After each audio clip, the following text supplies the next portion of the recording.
Hola a todos y bienvenido a otro episodio de BE Inglés, Escucha y Aprende. Soy Will, tu coach de inglés, y hoy vamos a resolver una de las dudas más comunes en inglés: cuándo usar un gerundio que termina en ing en inglés y cuándo usar un infinitivo que usa tú más el verbo. Si alguna vez has dudado entre I like swimming y I like to swim, o te has preguntado por qué decimos I stopped smoking, pero también I stopped to smoke, este episodio es para ti. Hoy te explicaré las diferencias claves, reglas esenciales y algunos trucos para recordarlas. Y al final podrás practicar conmigo con algunas frases de repetición. Te invito a suscribirte y compartir este podcast con otros estudiantes que quieran mejorar su inglés.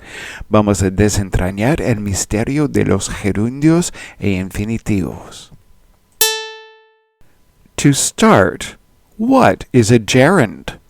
A gerund is a verb ending in ing or ing that functions as a noun in a sentence. For example, we can say, I enjoy swimming, que es disfruto nadar. In this sentence, swimming is not an action verb per se, it is the thing or noun that I enjoy. When do we use gerunds? After certain verbs such as enjoy, or avoid, or keep. For example, she avoids talking about it. Ella evita hablar de eso. Or, they keep running. Ellos siguen corriendo. We also use the ing form, the gerund, after prepositions such as in, on, or about. For example, I'm interested in learning more. Estoy interesado en aprender más.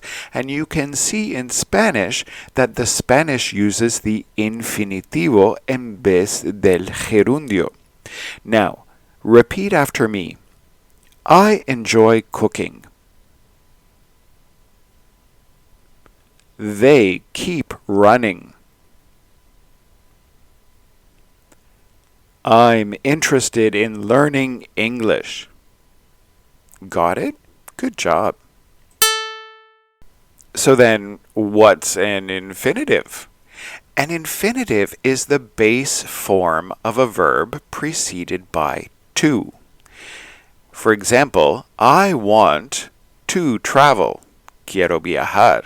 Tanto en inglés como en español usamos el infinitivo en una estructura como esta con el verbo I want. Here, to travel expresses my goal.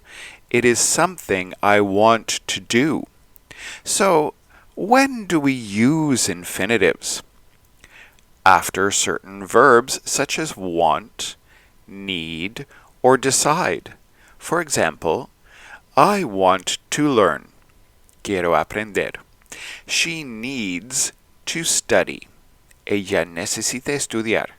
They decided to leave. Ellos decidieron irse. We also use it after certain adjectives such as important, difficult, or easy. For example, it's important to be on time.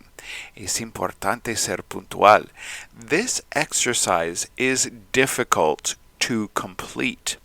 Este ejercicio es difícil de completar. Now, repeat after me. I need to study. It's important to be on time. They decided to leave. Right on, how'd you do? All right, let's go. Now comes the tricky part. When do we use a gerund and when do we use an infinitive? So here's the basic rule. use gerunds after verbs that express likes, dislikes, and habits. For example, enjoy, avoid, or keep. Keep doing, keep studying. And we use infinitives after verbs that express desires, plans, or decisions. Verbs like want, decide, or need. For example, we can say, I enjoy reading. Disfruto leer. It's a gerund because it follows enjoy. We can also say, I decided to read a book. Decidí leer un libro. It's an infinitive in this case because it follows decide. However, some verbs can be followed by both a gerund or an infinitive with a change in meaning. For example, the example from earlier, I stopped smoking, que significa dejé de fumar, ya no fumo. But we can also say, I stopped to smoke, que es diferente porque significa paré lo que estaba haciendo para fumar. Now, repeat after me. I enjoy reading. I decided to read a book. I stopped smoking. I stopped to smoke. Good job. How'd that go? Right on. Now we already know that some verbs can be followed by either a gerund or an infinitive, but with different meanings. Let's look at a few more important examples, like the verb remember. We can say, I remember going to the beach last summer, which is, recuerdo haber ido a la playa el verano pasado.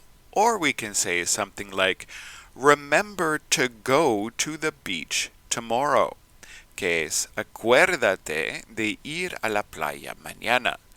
Also with the verb try. Let's hear these examples. We can say, I tried learning French. Intenté aprender francés. Fue un esfuerzo. Or we can say, I tried to learn French. Traté de aprender francés, pero puede que no lo lograra. Different meanings.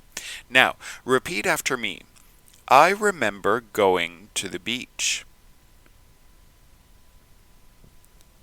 Remember to go to the beach tomorrow. I tried learning French. I tried to learn French. Good job. Let's go. Here are the key takeaways to help you remember. 1. Use gerunds after verbs like enjoy, avoid, and keep, and after some prepositions. We can use infinitives after verbs like want, decide, and need, and after adjectives. And finally, some verbs can take both gerunds and infinitives, but be careful because they change meaning. The best way to master these? Practice them in context.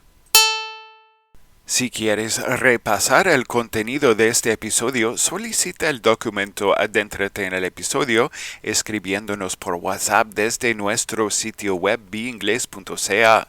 Y eso es todo por hoy. Espero que este episodio te haya ayudado a comprender mejor cuándo usar gerundios y infinitivos.